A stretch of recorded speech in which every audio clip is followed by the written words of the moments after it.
I was 23 years old, I'd just finished university, and I'd moved back for the first time. I just started lifting, and I felt like my life was moving in a positive direction. I'd been alone for so long, and I downloaded Tinder, and I was trying to meet people. And I remember swiping on everybody I saw. 8 hours later. I was desperate. I was just so yearning for connection. And I was getting rejection after rejection. And finally, someone I liked me back.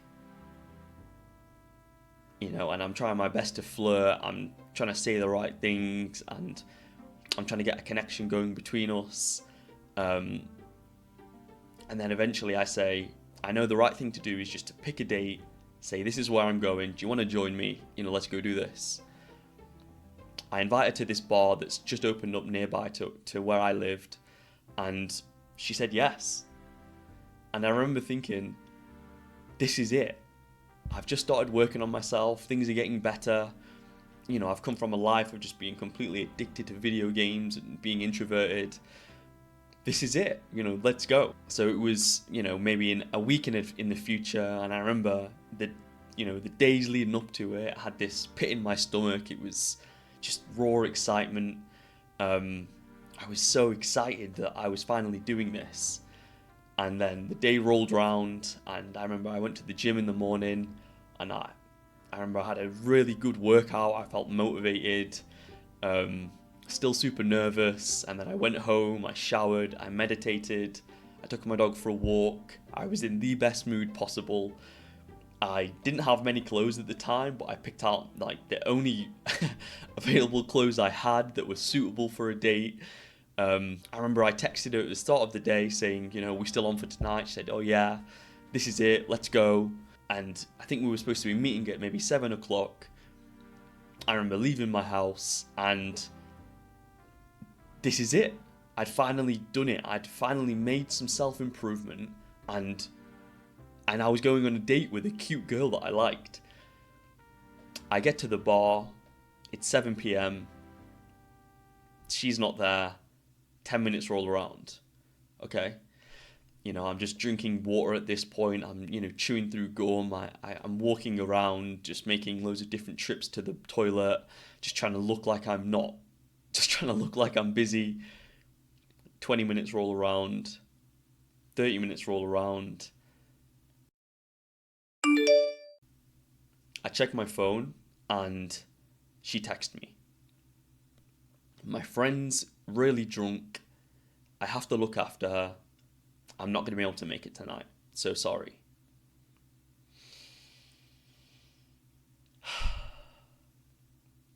I text her back saying, you know, don't worry. You know, completely understand. But I was gutted. I felt like such an idiot. I'd worked myself up so much for this, and I let myself get so excited, and it fell through. And I went home, and it was the saddest walk home. And I got back, and it was only me in the house and my dog, and she could sense something was up. And then I just went to my computer and I loaded up League of Legends, and I immediately joined the queue. 5 minutes into the game,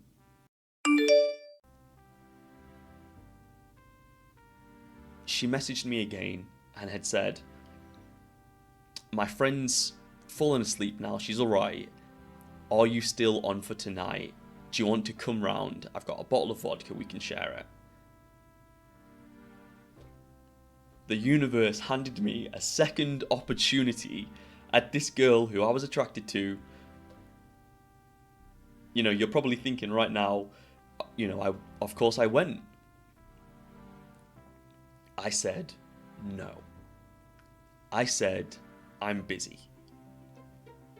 And I played League of Legends until 5 a.m. and then I went to bed sad and lonely.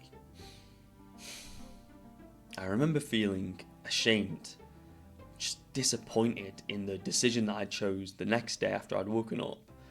And I was so lonely. I yearned for connection. I yearned for intimacy and romance, and I had an opportunity, and I convinced myself out of it. I convinced myself out of it because I knew that no matter how bad life got, I could always block out the loneliness temporarily with gaming. I could distract myself, get completely into it, and just forget. It's something I've done since I was a little kid.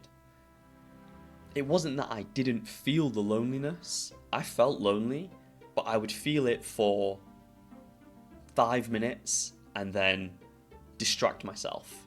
As soon as it got overwhelming, as to the point when I could feel myself about to cry and well up and get sad, I would block it.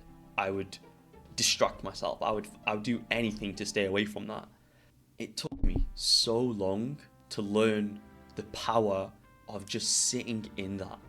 I knew that some of the best art, some of my favourite music, some of the things which, the greatest things humanity's produced have come from negative emotions and loneliness and sadness and hurt. But I didn't know how to use mine. I wasn't using mine. I didn't know how it was beneficial. The negative emotions that I was feeling, they were a compass. They were directions. They were instructions of pointing me into a place of where to go. I felt the loneliness so deeply, and if you're watching this and you feel that as well, that's your mind's way, that's your body's way, your soul's way of telling you that you need connection, you need romance and intimacy, and to be hugged and to be loved. And when you don't let yourself fully exist in that, and maybe you let it appear for a little bit and then you block it out, you're hindering the amount of fuel that you have to progress in life. I was stuck in that particular endeavor because I was playing with half of a fuel bar. I was living life and trying to drive my life using an empty fuel tank or a half full fuel tank, because the negative emotions were too painful for me to use. When you feel that loneliness, that's pointing you in the direction. If you numb that pain for whatever reasons you have, you're not going to take that risk. You're going to do exactly what I did when the second opportunity to actually meet this girl rolled around. And when life hands you enough opportunity, you'll convince yourself out of it. You'll say it's not worth it. You'll say it'll only fail anyway.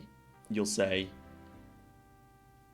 I don't deserve it. You'll say nothing ever works. There's no point trying. Or even worse, like me, you'll say I never wanted this anyway. You convince yourself that you don't need this thing because it's less painful to not have it if you don't need it. This is what I said to myself, and it's only after I started using negative emotion that I was able to actually keep taking risks, following that loneliness, that sadness that I have that was pointing me to go and do things. That was the motivation that it took.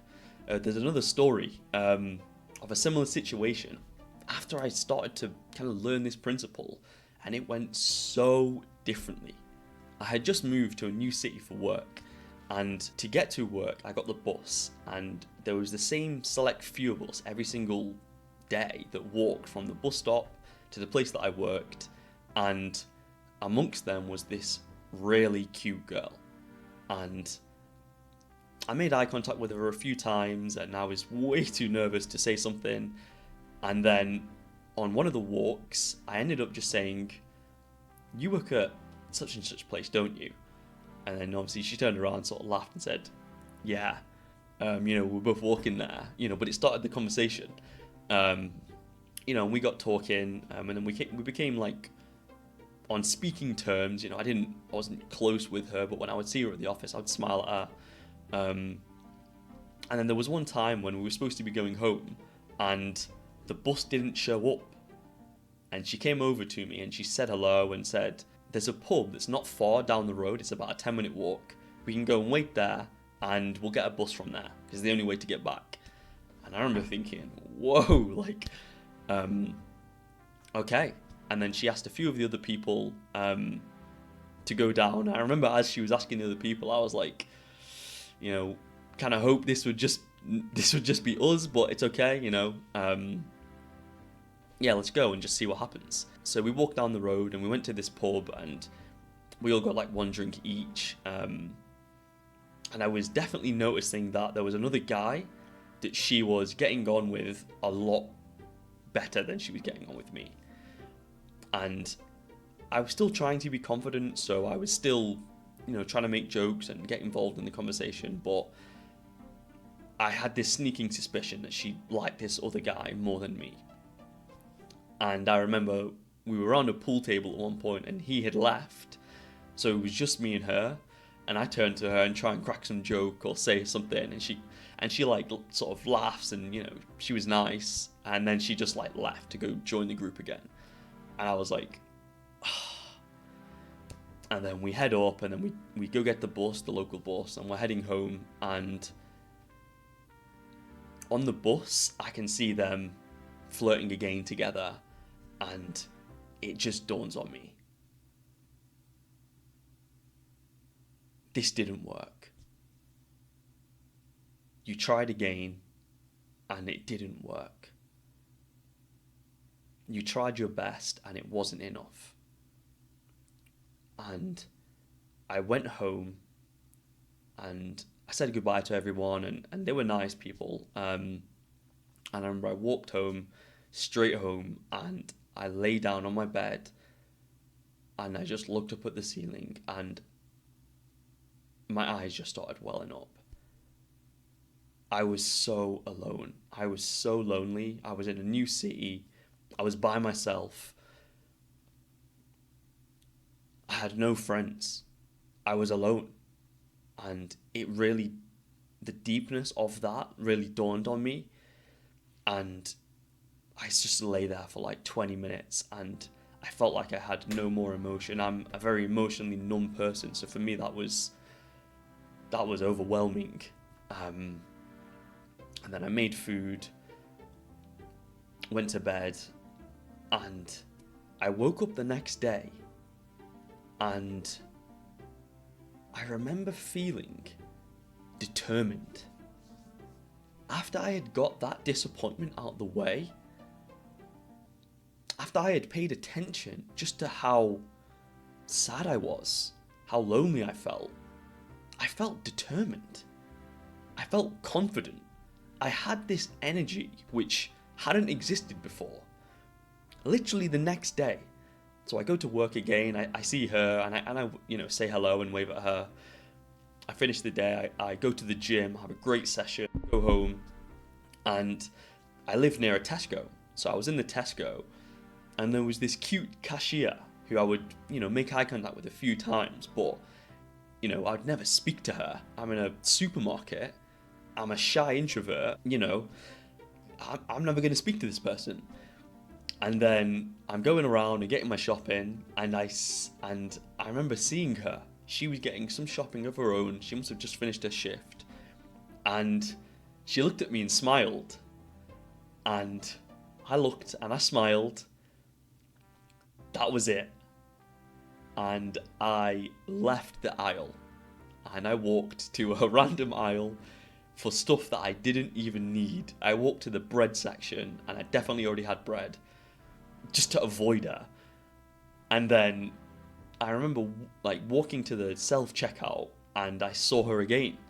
I saw her in one of the aisles as I was walking down, and she looked at me again. And I thought, this second time she hands me this indication that I should go over and say hello, I am not fumbling this time. No way. So I looked her right in the eyes, I walked over, and I said hello. I was like, you work here, don't you? She was dressed in a Tesco uniform, and she'd serve me, but I was making conversation. I didn't know what to say. And she goes, yeah, and you know, she's smiling. ask her name and, is she from the area? Because since I had just moved there for work. And I remember asking her, where the sponges and the dish soap were. And she goes, "Oh, don't worry, I'll show you." And then we walk over there, and then, she shows me where they are. And then I already have the sponges and dish soap in my basket. I had already found them. So I just put them back, and I get the more expensive version just to act like I needed something. And I'm talking to her, and I just say, "Are you single?" And then she looks, startled, and she's smiling, and I go, "You're super cute, I had to ask." And she goes, "Yeah, she's single." I go, "We have to go on a date sometime. Give me a number." And she was taken aback. I was taken aback. I was playing it cool, but this was so uncharacteristic for me. And she gave me her number. And I remember leaving that store, and before she had even responded back to me, I felt so good. I felt confident. I don't know I had ever felt confident before that moment. I was smiling. I couldn't wait to tell people and share the story, and just the fact that I had approached someone and asked for their number. And we texted back and forth, and we saw each other a few times, and it fizzled out. Which is fine. But the point was, and the thing I'd learned, is that just how different my approach was after letting myself actually feel that hurt. When life hits you with pain or loss or hurt, if you're like me, you're going to want to distract yourself from that, whether it's gaming or social media or junk food or whatever it is. What do I want to say? What I wish I knew earlier: sit in that feeling. Because you're feeling it anyway. So you're feeling it for, a little bit, and then you're distracting yourself. See that thought through to the end. Don't end it abruptly with some other form of distraction. And when you do that, you will change the urgency with which you approach life. If you're someone who struggles to make decisions, this exact tip will transform your life.